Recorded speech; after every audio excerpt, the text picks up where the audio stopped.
Hey, Soul Stories fam. We're starting a new love journey. Tell us where you're watching from. Don't forget to subscribe and join our family. Now stay with us. The story begins. Seattle poured down that familiar blue-violet glow the moment night began slipping over the tall buildings. The kind of light that made the rain-soaked pavement shimmer like liquid mirrors shifting under the hands of an invisible artist. And in the middle of that half-romantic, half-chaotic mixture, Ava Chen was desperately trying to hold on to her dignity, her balance, and the gnawing feeling that she didn't belong here at all. Ava, 27 years old, a freelance social media manager with EQ so high she could read a stranger's mood in a single blink, yet still couldn't read her own thoughts. A woman whose mouth moved faster than her brain, who always spoke first and panicked later, who constantly stumbled into situations most people only encountered in sitcoms, was letting Jenna, her best friend slash unpaid manager, drag her into Lush the Club. Ava, I told you, tonight you're living like someone about to be blessed by the universe, Jenna declared. A blessing, huh? Ava blinked, suspicious. Jenna, the last time you said that, I ended up stuck in the street listening to that guy singing with a ukulele. Do you remember? You remember, right? Hush. Go in. Don't ruin the mood. The air inside Lush was thick like a cloud of sound, bass pounding against chests as if someone were inflating people's hearts only to release them again. Strobe lights flickering across faces glistening with sweat, laughter, and clinking glasses weaving into a kind of chaotic symphony that made strangers either bold or stupid. Ava stood in the crowd, wobbling on the high heels she had borrowed from Jenna, moving like a baby deer trying to run on ice for the first time, her slightly messy curls catching a violet sheen every time the light swept over her. She looked around, her bright brown eyes radiating the kind of energy that said, I'm a disaster, but I'm very friendly. Then she whispered to herself, so softly only someone with instincts as sharp as hers would hear it. Okay, Ava, you're fine. Just stand like a normal person, smile like a normal person, don't do anything weird. Don't. A drunk man leaned on her shoulder. Ava clenched her teeth. All right, universe. You clearly want to give me content for my TikTok. The man, face red like steamed tomatoes and breath drenched in alcohol, slid an unnecessary hand down Ava's waist, his slurred voice sounding as if sound could turn into visuals. It had looked like crooked handwriting on a preschooler's whiteboard. Hey, baby, you're so pretty. Ava turned, stood up straight, her smile gone. Her voice dropped into red alert territory. Touch me one more time, she said, enunciating every word like she was biting down on ice, and I'll donate your body to science. The man blinked, apparently not realizing he had just been threatened with post-mortem contribution. Ava repeated slower. Donate your body to science. Of course, his alcohol-soaked brain didn't need to understand the meaning to register that he had just encountered a small but extremely dangerous creature. He backed away, lost his balance a bit, then disappeared into the crowd faster than expected. Ava exhaled like she'd just survived a minor battle. Victory. Not bad, Ava, she muttered to herself. But then just 2 minutes later, 2 minutes for Ava to pretend everything was normal again, a different hand slid around her waist in the exact way that switched her body into fight-or-flight mode. No thinking, no checking, no verifying. Ava spun around, and her hand flew up like a lightning strike programmed by every moment in her life that had ever told her she needed to be strong. The slap cracked through the air beautifully, perfect volume, perfect force, enough to make a few people nearby snap their heads around. Ava felt her palms sting. She squinted in instinctive pride until she saw who she'd slapped. Not the drunk guy, not a creep, but a man who made time itself stretch and warp around her for a few stunned seconds. He was tall, very tall, definitely over 6 feet 2 inches. A black suit tailored with the kind of precision only money or impeccable taste could buy. Dark hair swept back, the club light streaking blue-purple across a jawline sharp enough to be a knife honed under moonlight. Steel gray eyes, not the soft kind, but the kind that looked like they could analyze someone's entire soul in a single glance. And on his left cheek, Ava's flaming red handprint. Ava froze. Oh my God. God, I, I thought you were, I didn't mean, I thought it was that guy. She panicked so hard that every sentence broke into fragments. The man didn't move, didn't step forward, didn't step back, didn't get angry, didn't react. He simply touched the cheek she'd slapped as if assessing the strength of the hit. Then the corner of his mouth lifted. A smile, but not a friendly smile, not a mocking one either, a rare smile. Like this man had forgotten how to show emotion until Ava suddenly rebooted something inside him. He tilted his head slightly, those steel eyes glinting with an unreadable spark of interest. Do it again? His voice was low, smooth, threaded with a hint of challenge. I dare you. Ava stumbled back half a step, her heart throwing itself against her ribs. You? Why? Why were you standing so close to me? I can slap again, you know. He raised a brow. You think I moved toward you? Obviously. He glanced down at the floor. Right beneath Ava's feet was a pool of red cocktail. One more step. She would have slipped straight into him. I stepped back so you wouldn't fall into me, he said calmly. Ava looked down. Ava wanted to die. Ava wanted to travel 30 seconds into the past to slam her head against the wall. Oh, right. I understand. The bartender giggled behind the bar. The man, Damien, rubbed his jaw lightly, eyes scanning her like he was trying to analyze the catastrophe currently standing in front of him in the shape of a woman. In his eyes, Ava saw a faint spark, not the cold, emotionless image the media described, but the fleeting expression of someone who viewed the world through logic and was suddenly confronted with something entirely unexpected. He nodded toward the bartender. A vodka soda for her, a scotch for me. Ava shot her hand up immediately. No drinking. I don't take drinks bought by strange men. I'm not buying, Damien replied. I'm suggesting. Ava kept her hand raised like she was testifying in court. I refuse. Noted. I'm serious. All right. I really mean it. Good. I dash. Fifth refusal, he said, lips curving into a tiny smirk that only sharp eyes would notice. Ava felt her chest explode with a mix of irritation and something else she didn't want to name. Damien looked at her, head tilted slightly, steel gray eyes cold and sharp, but undeniably intrigued. What's your name? Ava answered instantly without thinking. Not telling. Damien looked absolutely delighted. Good, he murmured, voice low and deep. Because I like a challenge. Ava's phone buzzed. A message from Jenna. 3 words. Run, right. N-O-W. Ava stared at the screen, then back at the man in front of her. The man with steel gray eyes who was smiling faintly like she had just shaken the foundation of his perfectly structured world. She should run. Every ounce of logic said run. Ava's high EQ also said run, but her heart whispered, stay a little longer. Ava shoved her phone back into her pocket. She looked straight at Damien, her brown eyes brightening like 2 small sparks. I'll stay for a bit, she said, voice a little shaky but firm. Damien nodded slowly, his gaze sharp but softened at the edges. I knew it, he said. Knew what? That you're not the type who runs, he replied, leaning in ever so slightly as the music thrummed around them, especially when the danger looks this interesting to you. And in that moment, amid neon lights, pounding music, and the chaos of the club, Ava realized that slap wasn't a mistake. It was a door. And she had just stepped into a story her heart wasn't ready for, but her soul, strangely, was already waiting. Ava still hadn't recovered her breathing after that reckless moment of, I'll stay here a little longer, a sentence she herself couldn't believe she'd said, when the familiar slimy chuckle of the drunk from earlier slithered back toward them. It was the kind of raspy, slippery sound that felt like an invitation to trouble, creeping close enough to send an unpleasant shiver straight down Ava's spine. She turned her head, and there he was.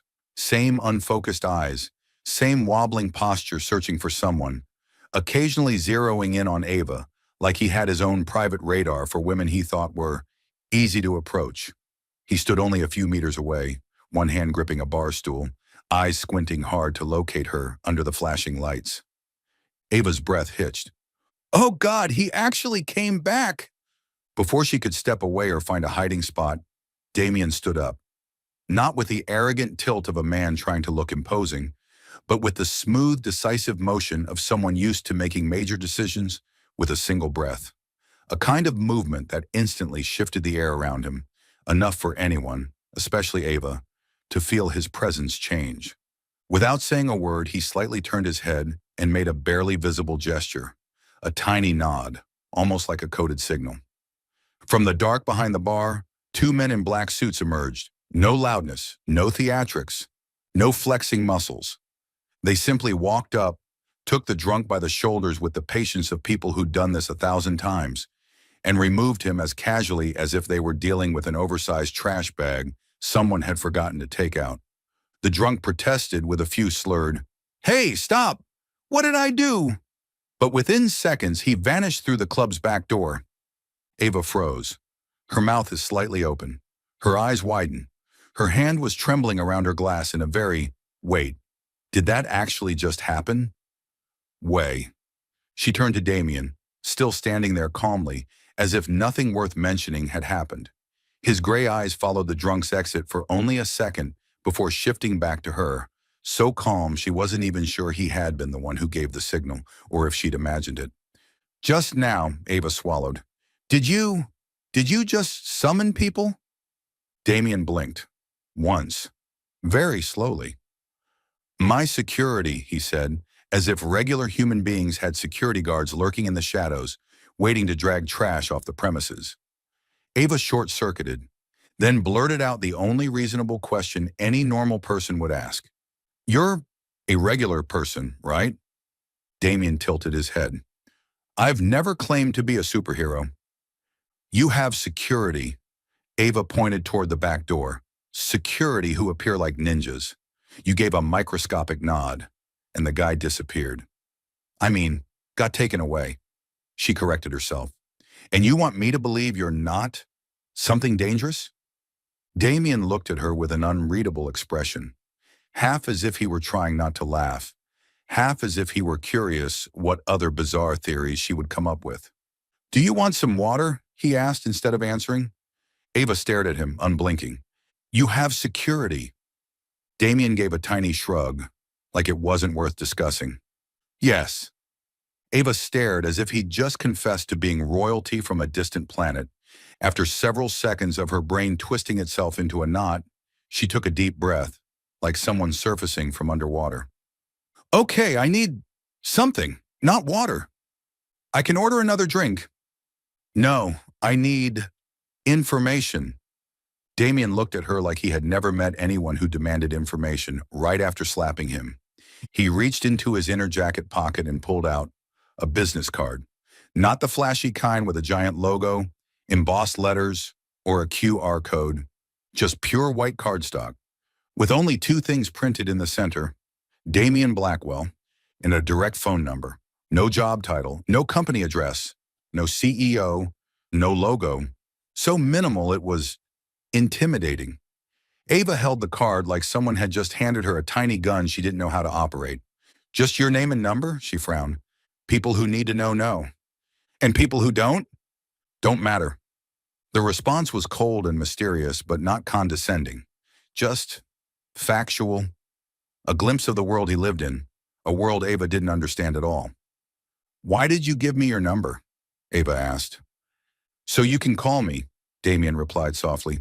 To apologize? If you want.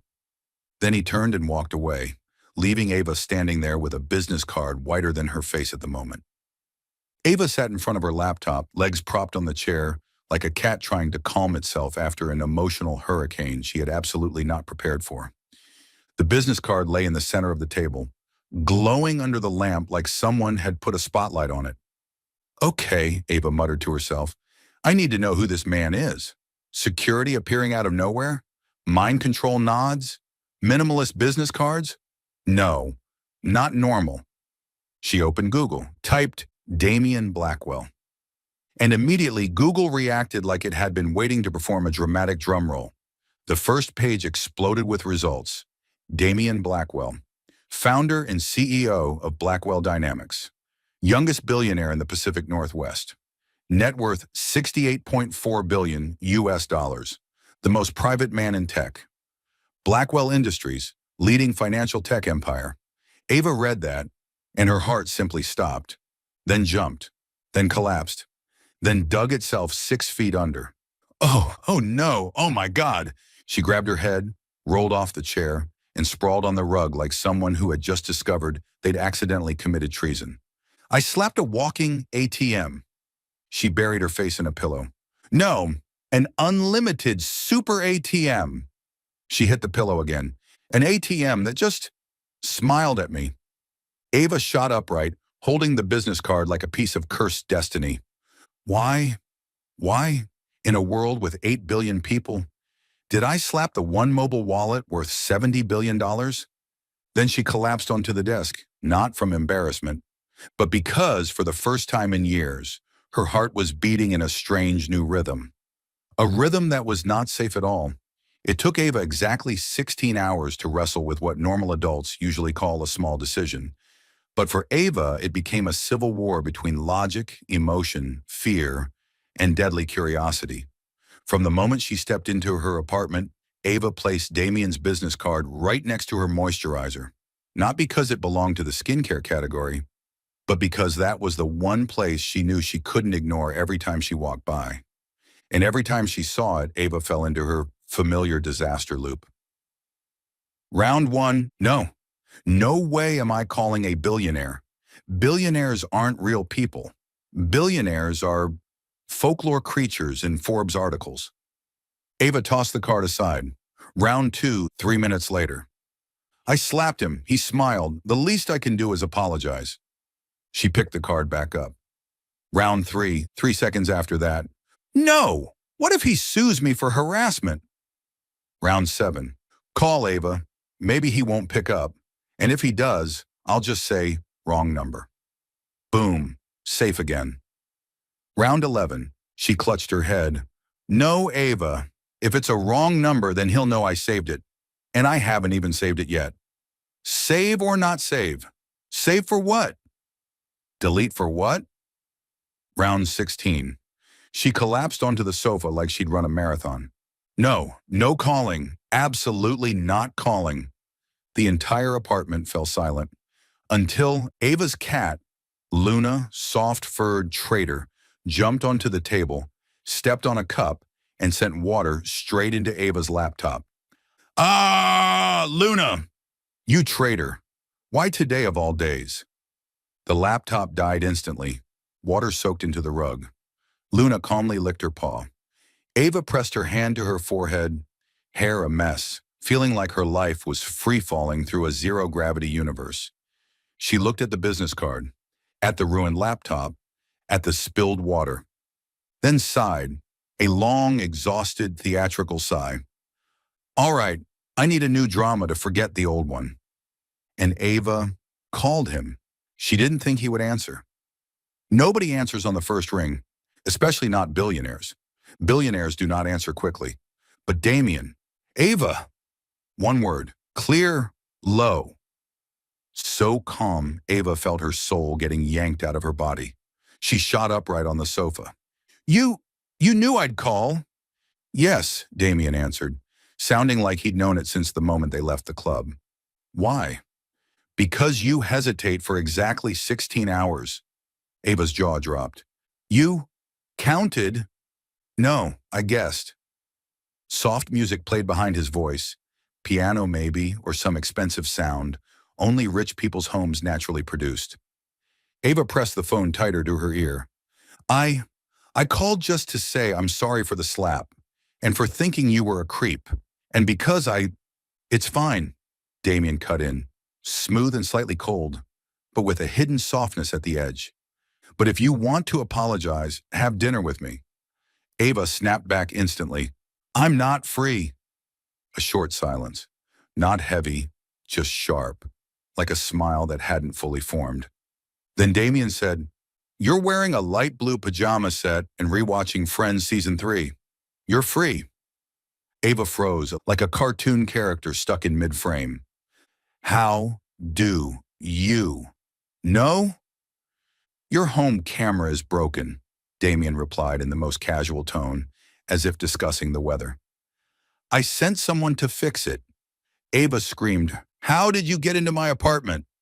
You forgot to lock the door, Damien answered, still calm, as if this were the most logical thing on earth. My security nudged it and it opened. Ava grabbed her head. A long groan tore out of her like an off-key violin note. I'm living in a psychological thriller series, oh my god. Damien paused for a second, then said in a tone that didn't acknowledge the danger Ava was perceiving at all. Ava, what now? Don't panic. His voice dropped one level, warmer, steadier, like someone who knew how to soothe fear without using sweet words. No one entered your place except the people I sent to fix the camera and check the door. I told them not to touch anything. But you're safe. Just 2 words. But the way he said them made Ava go still, as if the sentence found its way into her chest and anchored itself there. Good God, how could a man make the word safe sound like that and throw someone's heartbeat off rhythm? Ava tried to recover her pride. Why are you inviting me to dinner anyway? Because I want to know you. Why would you want to know me? That's what I'm trying to figure out. Ava's face warmed. You think I'm someone easy for you to know, huh? No, Damien replied instantly. I think you're difficult. Why? Because you rejected me 5 times in 2 minutes yesterday. His voice carried a slight warmth, like a ghost of a smile. And you're the first person who's ever slapped me. Ava covered her face. Oh my God, I don't slap people in a romantic way. A very beautiful slap, Damien said, completely serious. Don't say that. All right, tell me when you want me to repeat it. Never. For the first time, Damien laughed, a low, short laugh, but enough to short-circuit Ava, as if someone had plugged her into an outlet. Then he said, Ava, have dinner with me. It's not a date, Damien added, his voice dropping back into that low, cool register with a subtle hint of teasing. Just compensation for the emotional damage from the slap. Ava bit her lip. You're sure? Yes. Who pays? I do. Then I'll go. Damien let out a quiet, low chuckle. I knew. In that moment, all the chaos of Ava's long day, her broken laptop, her traitorous cat, the embarrassment of slapping the wrong man, turned into a strange kind of energy that made her want to hide under a blanket and sprint out the door at the same time.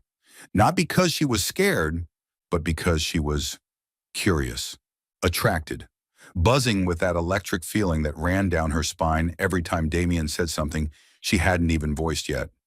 From this call onward, Ava knew her life was tilting onto a very unsafe trajectory. Not safe at all. But her heart was beating so fast she wasn't sure she wanted a way out. Damien took Ava to West Village, where the narrow cobblestone streets always glowed under warm golden lights, making anyone who walked through feel as if they were stepping straight into the opening scene of an expensive, film-shot, romantic movie. His Aston Martin stopped in front of a building draped with string lights and red geraniums, and Ava instantly realized this wasn't the kind of place regular people wandered into. It was the kind of place where the bill could set her credit card on fire. Il Rosso, Damien said as he opened the car door for her, his voice low and steady, as if he were naming a secret. Ava blinked. Il Rosso? What does that even mean, Red? Italian restaurant? Or some kind of secret society exclusively for cold, handsome men and women who slap them? The corner of Damien's mouth tugged, half wanting to smile, half reminding himself not to. My foster mother owns this place. Ava nearly took a step back. Foster mother? You have a foster mother? Yes, she adopted me in the spiritual sense. I don't allow anyone else to. Damien stepped inside first, holding the door for her as if opening doors for Ava was a given, and the fact that she'd slapped him earlier was a historical event to be archived, not a reason for him to be wary. The moment they entered, the air of the restaurant shifted, warmer, livelier, almost like the entire room subtly tilted toward Damien because he rarely appeared. A middle-aged Italian woman with salt and pepper curls, soft, round shoulders, and a smile as bright as the Mediterranean sun rushed out and hugged him tight. Damien! Dio mio, you disappeared for a whole week without calling. I thought you'd been buried alive in your office. Ava stood beside him, tempted to pull out her phone and record this for science. Damien cleared his throat. I was busy. Busy being cold, I assume, the woman shot back, then glanced at Ava, her eyes lighting up like a child who had just found candy. Ah, and this must be the girl who finally dragged you out of that office? Damien exhaled so quietly that Ava barely caught it, but it was enough for her to see he was torn between deny this immediately and let her say whatever she wants. Ava, meanwhile, turned red. Within the next 30 seconds, Ava was escorted to a window table like she was the restaurant owner's beloved granddaughter. Damien pulled out her chair, so courteous that Ava almost forgot how to exist. But the catastrophe wasn't over. It came exactly 90 seconds later. The server set down her glass of wine. Ava reached out, intending to rest her hand lightly on the table to look poised, elegant, and mature. Her hand hit the glass stem. The glass wobbled. Ava thought, no, please don't. It tilted more. Ava thought, oh no. Then with the grace of a meteor slamming into earth, the glass fell to the marble floor and shattered loudly, like it knew its price was $45 and wanted to make a dramatic point of it.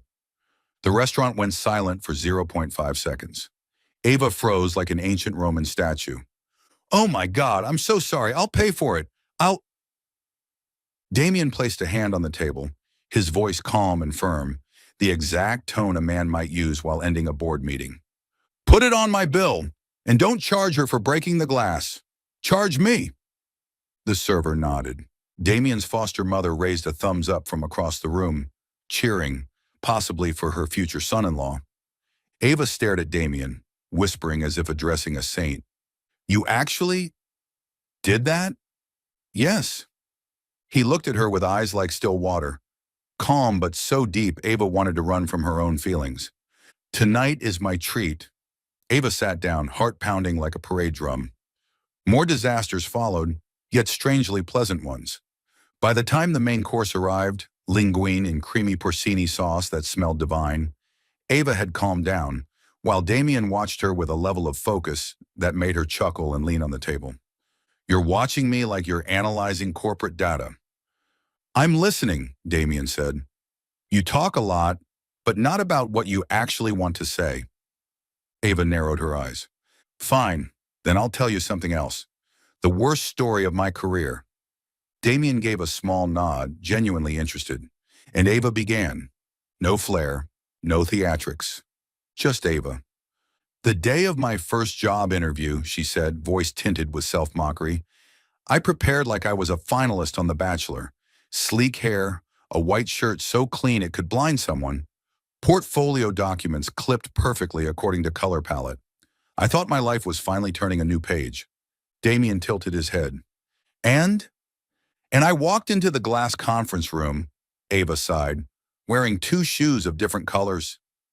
Damien blinked. Ava continued, not different styles, not mismatched pairs. Same design, same size, same level of pain. But one was black and the other was navy blue. I walked into that interview like that.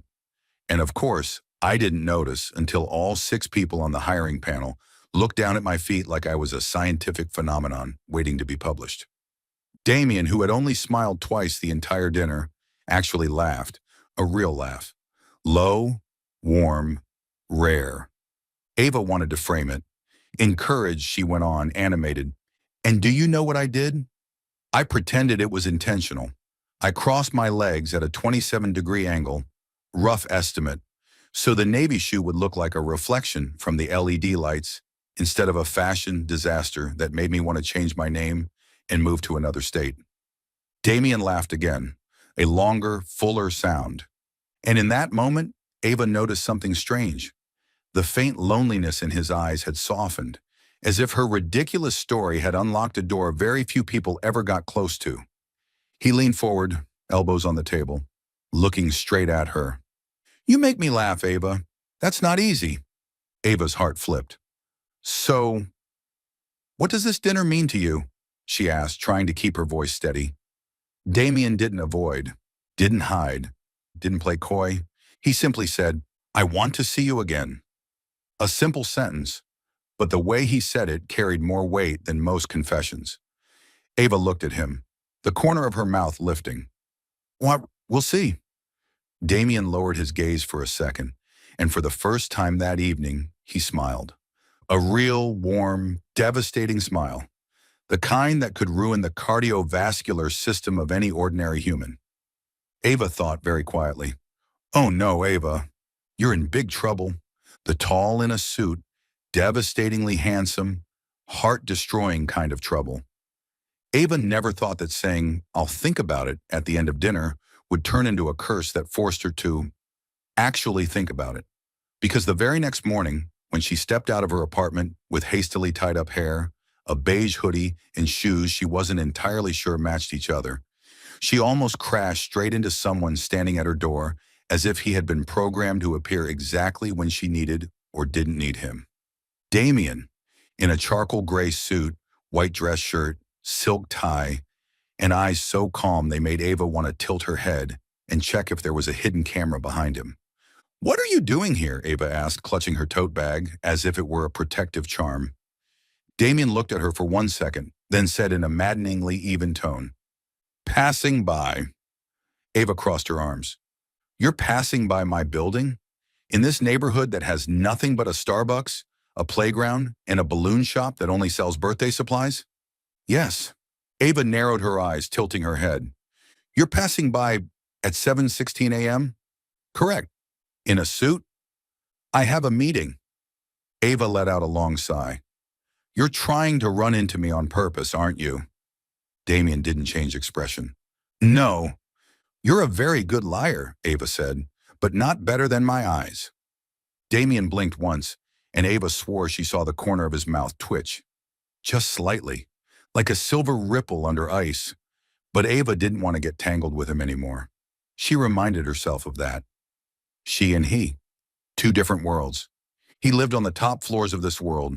She lived on ground level to the right, next to the recycling bin. You don't need to do this, she said, pulling her backpack strap tighter. I told you, we're not alike. We don't need to be alike, Damien replied, his tone softening. We just need to want to see each other. Ava froze for a beat long enough for the neighbor's cat to meow, slicing through the air. You're confusing me, Ava whispered. Good, Damien said. You confused me first. Ava stiffened. Okay, stop. I'm going to work. You should go. Do whatever you do.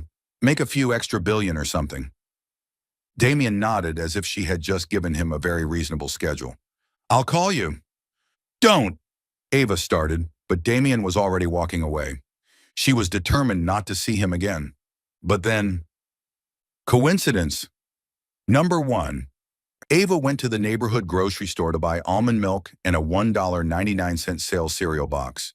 She turned into the sandwich bread aisle and Damien was standing there, holding the exact brand of almond milk, vanilla-flavored, low-fat. Ava almost dropped the cereal box.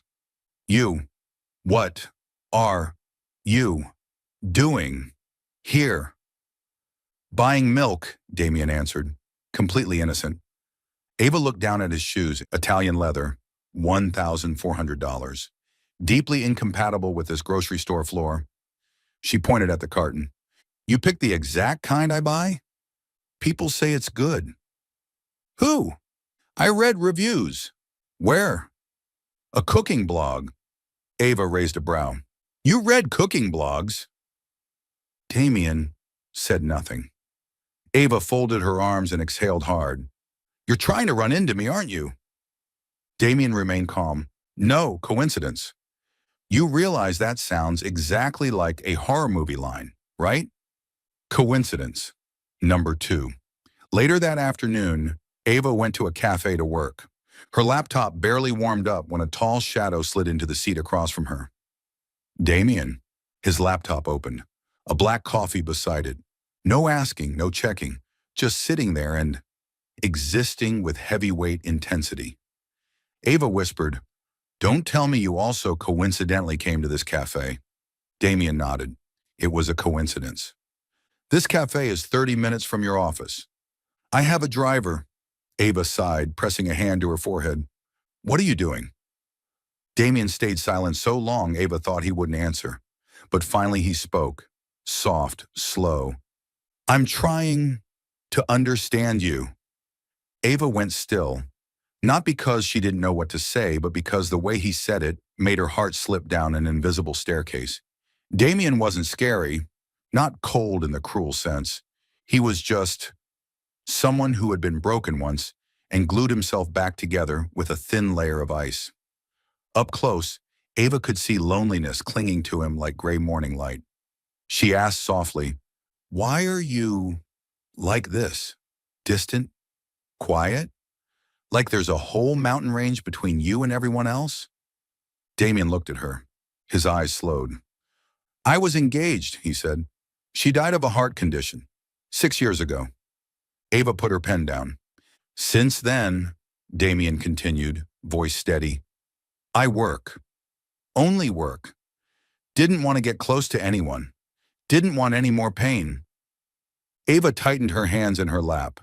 The tenderness rising in her wasn't pity, just a wish that he wouldn't have to be alone anymore. She reached out, touched the back of his hand lightly, where the pulse beat warm and alive. A small touch, very small, but enough for Damien to flinch just a little. "You're not broken," Ava said, her voice soft, half joking, half serious, with something deeper underneath. "You're just socially out of battery." Damien looked at her, and then he laughed. Not a forced laugh, not a polite curve of lips, but a real one. Rare, deep, softening the corners of his eyes, making Ava feel like she'd rescued someone she never expected to. "You really are very different," Damien said, his voice still trembling slightly from the laugh. Ava smiled. "And you're really terrible at pretending you're seeing me by coincidence." Damien nodded, so blunt it was almost funny. "Yes, I'm doing it on purpose." Ava raised a brow. "Finally admitting it?" "You make me want to see you." Ava propped her chin on her hand. "And what if I say, I'm still not sure I want to see you?" Damien answered without hesitation. "Then I'll make you want to." Ava looked at him, and for the first time, instead of running, she thought, "Oh no, I think I'm actually starting to want this." That morning began exactly the way Ava imagined most of her mornings should begin. She edited videos, drank peach tea, washed her face for 3 minutes, and complained to her cat Luna about how it had stepped on her keyboard and cost her 30 minutes of work. But life had never respected Ava's plans, especially ever since a billionaire barged into the train tracks of her fate like an unannounced bullet train. A text came at 8:02 a.m. "Damien, come downstairs." Ava. "Why?" Damien. "Because I'm here." Ava stared at her screen as if she could pierce through several layers of metal and peek directly into his mind. Ava. "Don't tell me it's a coincidence." Damien. It isn't." Ava had no choice but to admit his strange honesty was sometimes more dangerous than his unexpected appearances. She went downstairs, hair tied up high, wearing a white crop top and light-washed jeans. Comfortable but with a touch of self-defense instinct, the kind of outfit she subconsciously chose when she had no idea what chaos fate planned to throw at her. Damien was there, leaning lightly against his sleek black car, as if posing for the GQ CEOs who are allergic to smiling edition. He wore a charcoal gray suit, a silk tie, and a calm, steady gaze that made Ava want to double-check whether her heart was beating correctly. "What are you doing here?" she asked, because that was the only question her brain allowed her to form. "Taking you around the city," Damien replied, as if taking her out was as simple as buying a loaf of bread. "Taking me out? You mean a date?" Without blinking, Damien said, "Not a date, just a day for you and me." Ava planted a hand on her hip. "So I know whether to mentally prepare my defenses." "You don't need defenses." Damien opened the car door for her, his voice softer than usual. "Just a seatbelt." Ava narrowed her eyes. "You're the first man I've ever met who gives both dangerous vibes and safe vibes at the exact same time." "Good or bad?" Damien asked, genuinely curious. Depends on the day, Ava said, climbing into the car. Their first stop was Blackwell Dynamics, the tallest building in Midtown, where people in suits moved as if programmed to run on caffeine and pressure. When Ava stepped into the lobby, everyone bowed their heads, polite to the point she wondered if she'd wandered into a royal palace rather than a finance tech company. "Good morning, Mr. Blackwell," they greeted in unison. Ava whispered, "Wow, they greet you like you own all of Manhattan." "I'm just their superior," Damien said. Ava eyed him from head to toe. "Superior with the, I could buy this building aura? More like?" Damien turned to her, the corner of his lips lifting slightly, like a small voltage spark running across ice. "You make this workspace much less tense." Ava grinned. "You're only saying that because I haven't spilled anything in this building yet." Damien didn't deny it. Worse, he looked at her as if fully prepared to witness that exact disaster. Their second stop was the Children's Charity Center that Damien quietly funded.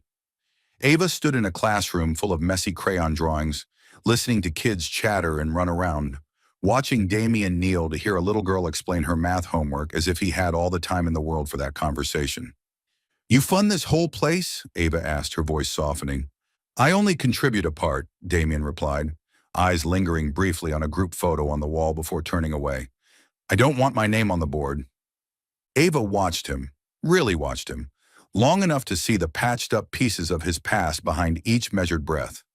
Not cold, not stone, just someone who had endured far too much. "You're not as cold as you think," Ava said quietly, truthfully. "I don't think I'm cold," Damien said. "I'm just quiet." Their third stop was the AI Research Center. Ava stared at the large sign, Blackwell AI Research Center, then looked at Damien, then the sign again, then Damien once more.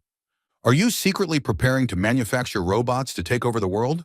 Damien paused. "No." "You sure?" "Certain." "But that robot looks—" Ava pointed to a humanoid robot walking naturally in the testing room. "A little too realistic. I watch a lot of movies. I know the signs of the apocalypse when I see them." Damien laughed, a low, sudden laugh, so rare that Ava froze for 3 full seconds, because how dare someone who never smiled have such a perfect laugh? "That robot assists the elderly," Damien explained. Ava put her hands on her hips. "Good, but I'm still watching you." "Do as you like," he said, still smiling. And then disaster struck. In a very Ava way. She bought a cup of coffee from a vending machine in the lobby, determined to prove to Damien that she could get through one day without spilling anything. And as she walked beside him, her hand trembled slightly. The cup was a bit too full, and life had a sense of humor. Plop. A single drop of coffee landed directly on Damien's $2,000 Italian shoes. Ava choked. I, I'm so sorry. I swear it jumped. I didn't mean it. Please don't say it's ruined. Don't sue me. Don't cry. Wait, no, don't let me cry." Damien looked down at his shoe, looked at the drop of coffee, then looked at Ava. And she saw no irritation, not a flicker of it, just a gentle warmth, like early spring sunlight. "With you here," Damien said slowly, "things are less boring." Ava froze, like a software update stuck at 68%. "You're not mad? Mad over a coffee drop?" Damien shrugged. "I once lost a $400 million contract because a CEO changed his mind mid-meeting. Shoes are fixable." Ava exhaled like she'd survived a Category 5 hurricane. "You're not normal, are you?" Damien tilted his head. "Neither are you." Ava had no idea how to respond. And in that quiet moment, in the middle of the lobby, between them, between her full cup of coffee and the misplaced drop, Ava realized he wasn't looking at her out of curiosity anymore. He was starting to care, truly care. Not by accident, not coincidentally, not just happening. And worse for Ava's poor heart, she wasn't running. She was starting to want to stay. Ava never imagined she would become the subject of gossip among people who lived in a different atmosphere layer, the women who wore red-bottom heels, spoke in quiet but razor-sharp voices, and could make an assistant tremble with a single raised eyebrow. But once life decided to drag Ava into Damien Blackwell's world, it didn't bother with detours. It shoved her straight into the eye of the storm. It started when Ava was standing in the lobby of Blackwell Dynamics, waiting for Damien to take her out to lunch. She wore a simple floral dress, her hair tied in a high ponytail, looking like a soft breeze among stiff suits and harsh white lights. A group entered. 3 men and a woman leading them. She stood out the way powerful women in movies do. Sleek black hair gleaming under the lights, dark red lipstick, heels so tall one wondered how she walked without pain. Ava didn't pay attention, until the woman stopped right in front of her. "You're Ava." Her voice was soft, sweet, but carrying a blade underneath. Ava nodded. "Yes, I help with social media." "I know." The woman cut her off, smiling a perfect, unnatural smile. "You're Damien's new girl." Ava blinked. "I'm just—" "All right, no need to explain." The smile widened a little, just enough to reveal its real purpose. Superiority, judgment, dismissal. "I just want to say, Damien is a special man. Not everyone is suitable for him." Ava straightened. "I've never thought I was suitable. I'm not trying to be." "Trying or not," the woman shrugged, "people are already saying you're the gold-digging type." Ava froze. "I'm sorry." "What?" "Oh, news travels fast." She lifted her phone, showing Ava a post.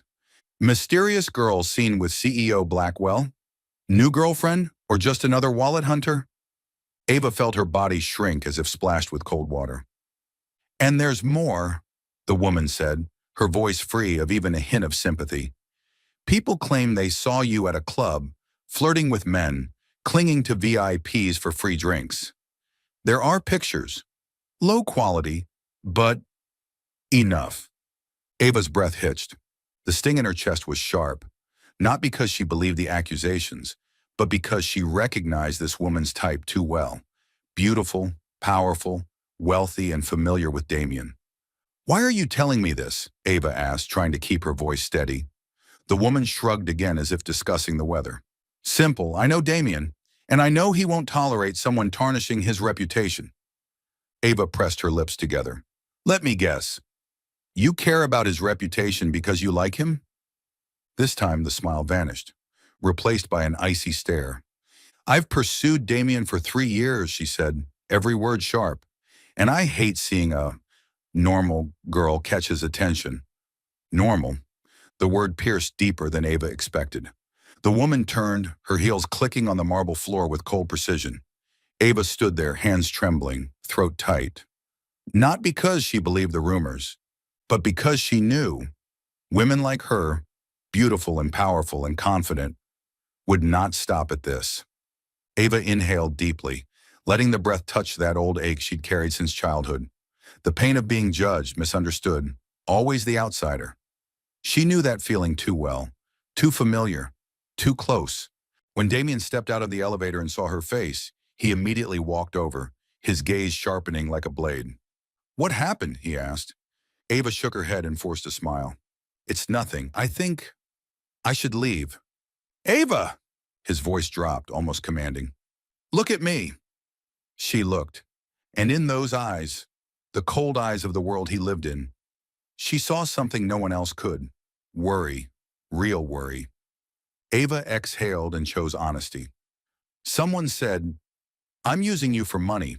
I go to clubs, flirting with men, clinging to VIPs for drinks, that I'm making you look bad." Damien's expression didn't change, but one thing did.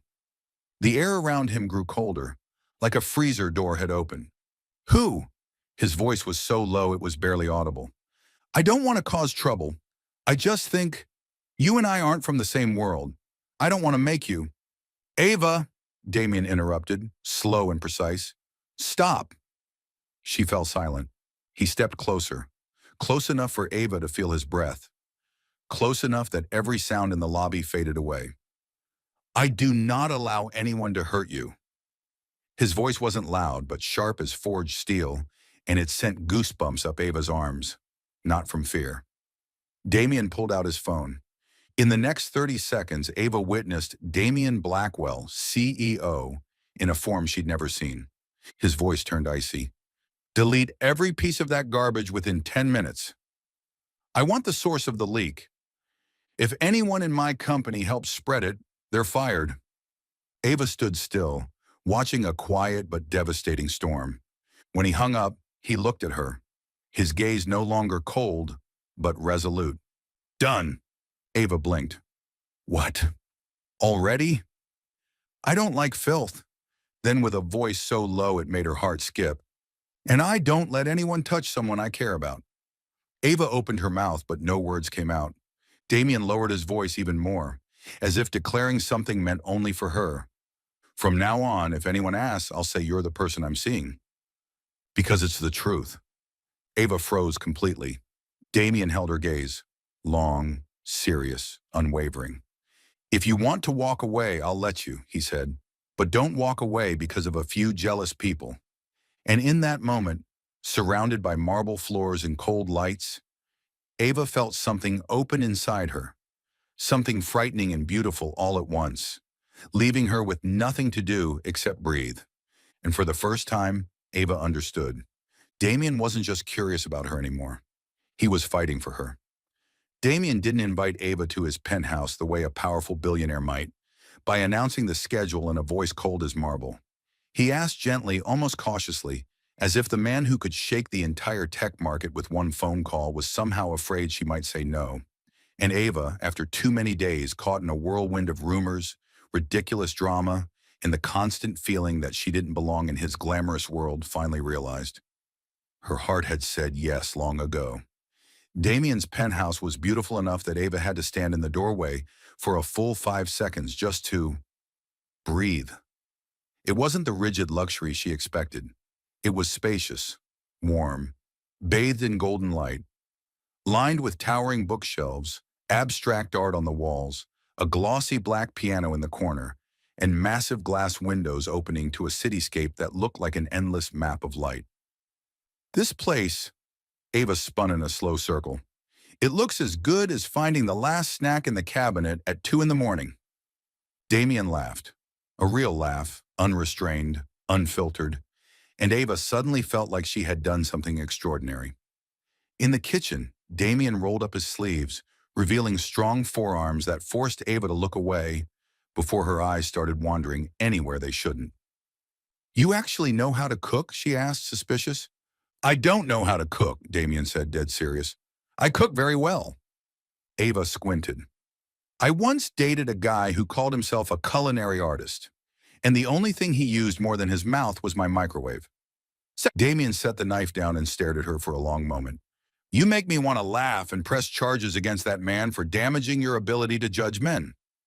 Ava burst into laughter, and dinner began like that. Chaotic, cheerful, warm. She was assigned the task of picking mushrooms, the one job with the lowest risk of explosion. She spilled 2 jars of spices, nearly set a corner of the tablecloth on fire, and touched everything except what she was supposed to touch. But Damien only said, with a suspiciously calm face, with you here, everything is less boring. While waiting for the food to finish cooking, Damien poured water for Ava, but before setting the glass down, he paused, his eyes drifting toward a stack of documents with the Blackwell Dynamics logo. Ava noticed. What's that? Looks heavy. Damien hesitated. Then, in a rare moment, he sighed. Work. The company is launching an AI education app for children in under-resourced areas. It's a good idea, but I'm stuck on the messaging. The marketing team says it's right, but not moving. Ava put the mushrooms down. Who do you want to move?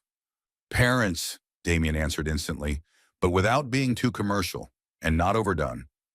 Ava stood, walked around to the front of the kitchen island, and crossed her arms with surprising professionalism.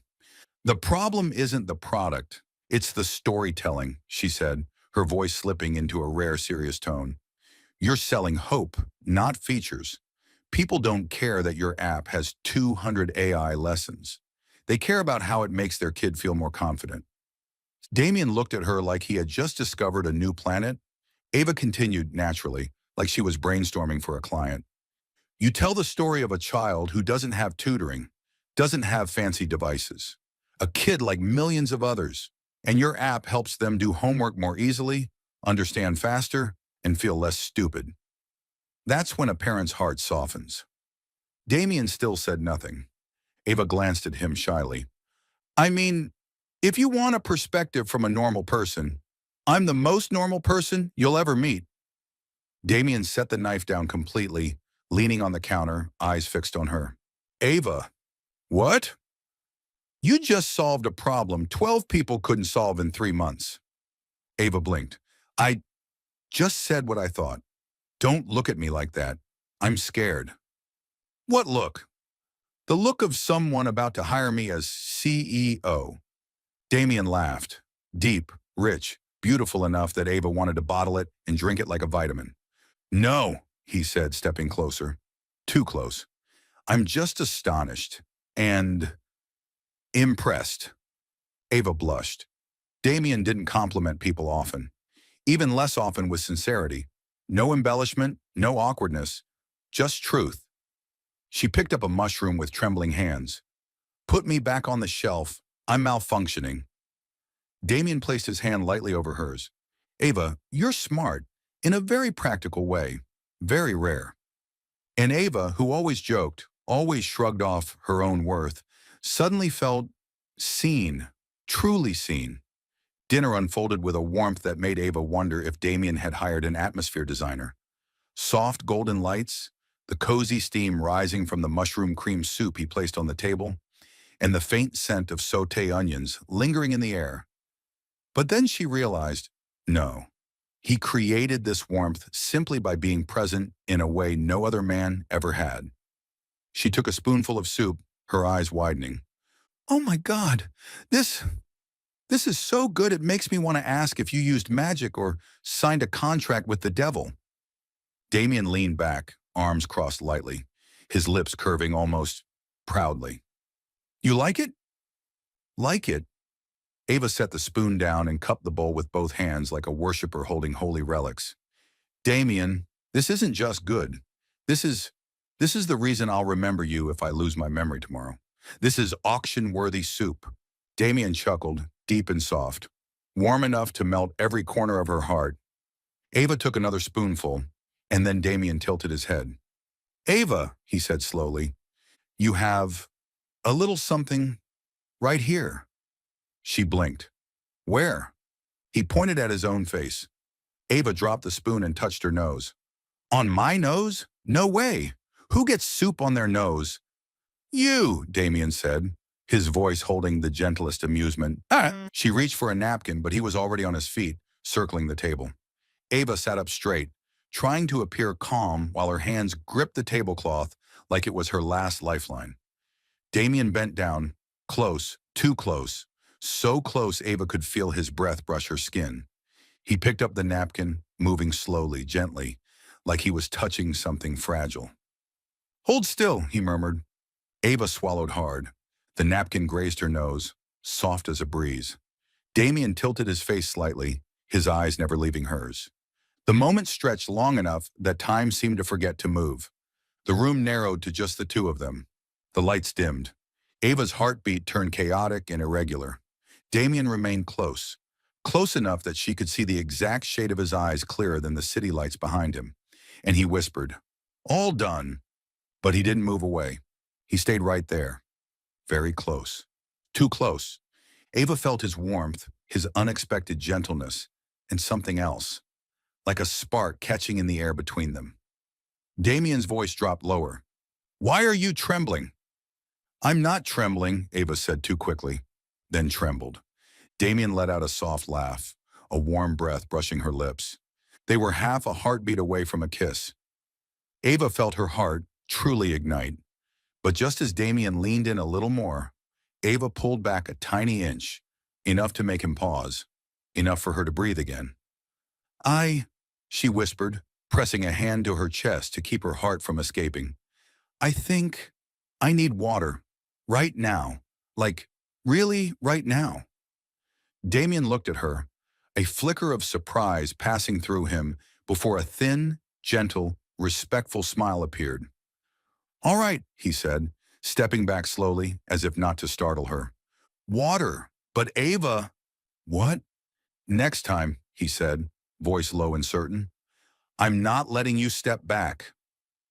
Ava nearly choked on air. She turned away, trying to calm herself, cheeks burning. Damien returned to his seat, careful, slow, keeping distance because of her, not because of himself. After dinner, they moved to the piano. Damien sat and played a soft melody, like a passing breeze.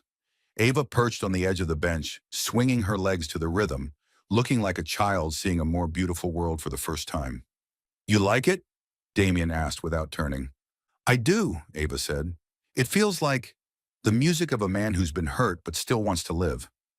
Damien paused just for a second, but enough to tell Ava she had touched something deep inside him. When he turned to her, his gaze was softer than all the city lights outside. You, he whispered, are fireworks in my gray world. Ava smiled, but it was a soft, bedside kind of smile. And you're the lighter that sets me off at the right time. Damien chuckled, moved closer, his forehead nearly touching hers. You're the cutest trouble I've ever seen. Ava didn't deny it.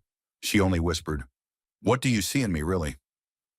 Everything, Damien said, and every day I want more. Under the sky glowing with city lights, they stood close, very close, in the lingering echo of music, in a strange peace that felt like a world untouched by rumors, drama, or differences. And Ava knew this love had started long ago, quietly, naturally, and was growing, with every moment. The text from Ava's mother came in late afternoon, only 4 flat, heavy words, come home for dinner.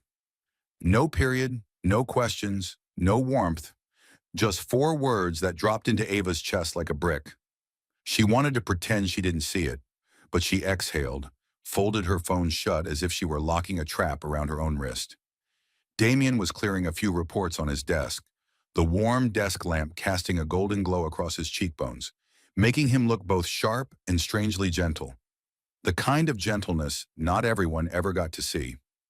Ava put her hands on her hips and tried to smile, tried to turn everything into a joke like she always did. I have to go home tonight. There's a special family dish waiting.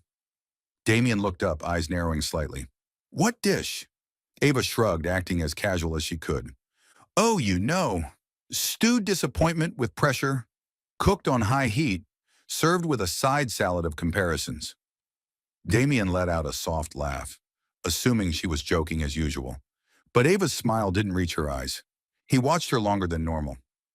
If you want, I can come with you. No!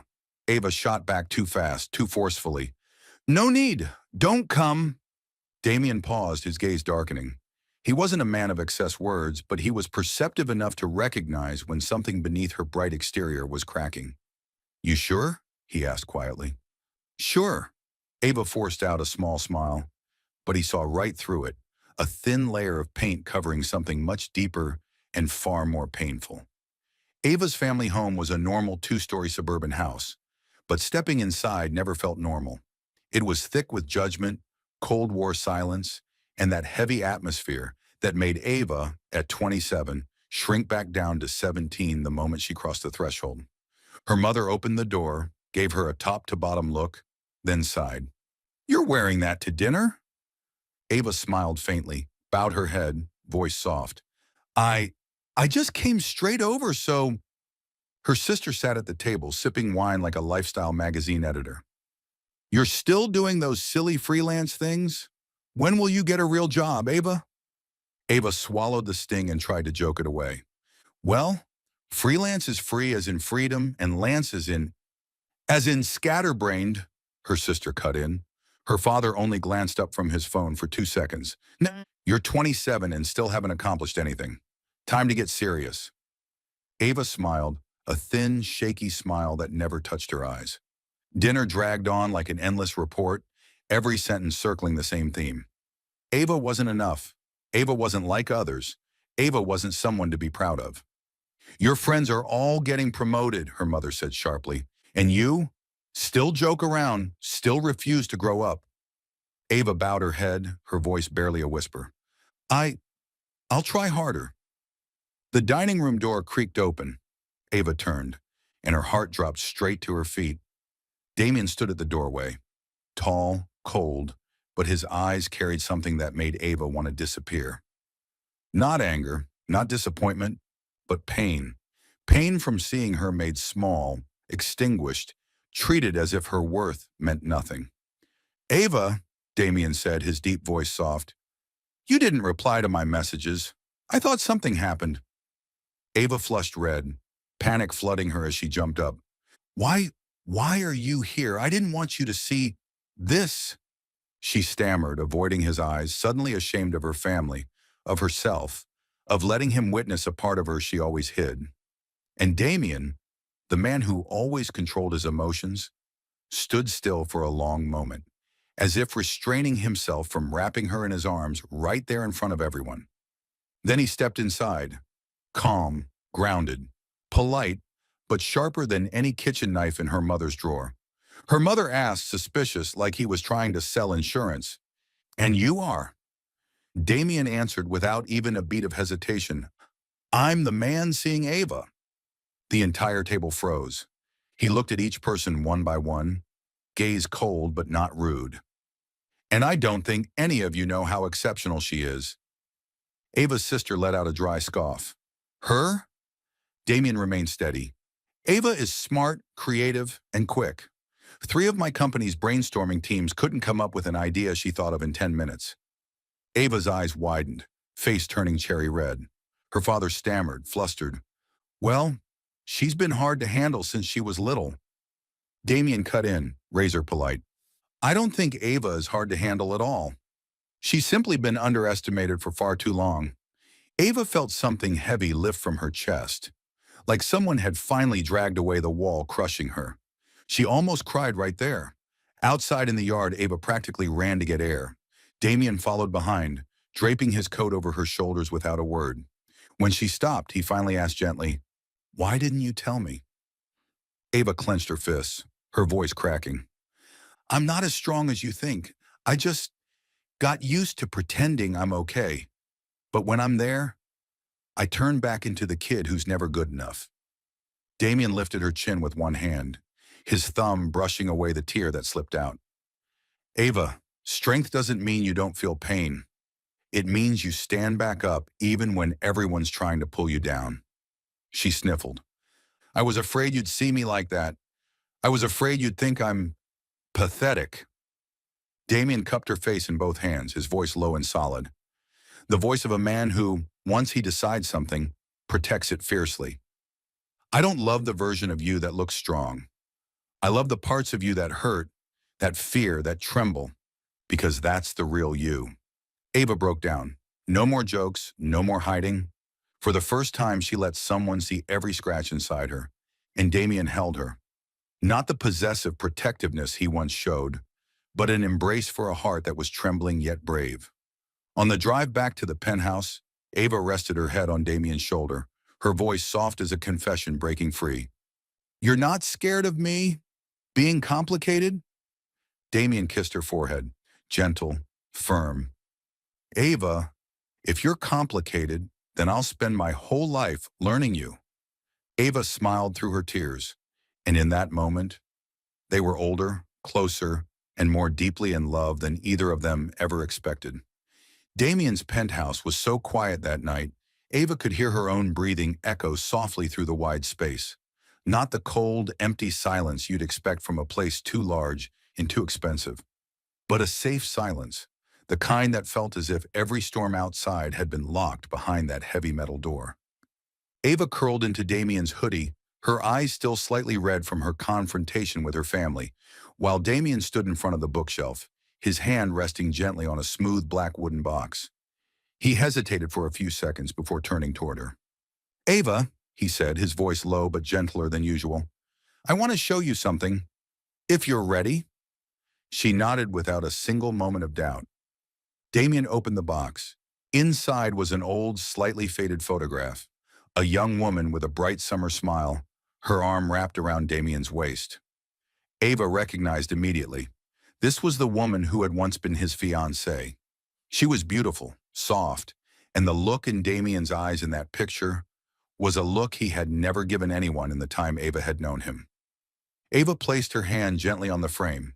She looks really good with you." Damien took a deep breath. She was the last person I ever thought I would love. A long exhale escaped him, as if even he needed to free himself from something that had haunted his chest for years. "When she died of cancer, He stopped, swallowing the tightness in his throat. "I lost everything, including myself." Ava looked at him, and for the first time she saw in those steel-gray eyes not just the cold fortitude he carried, but cracks.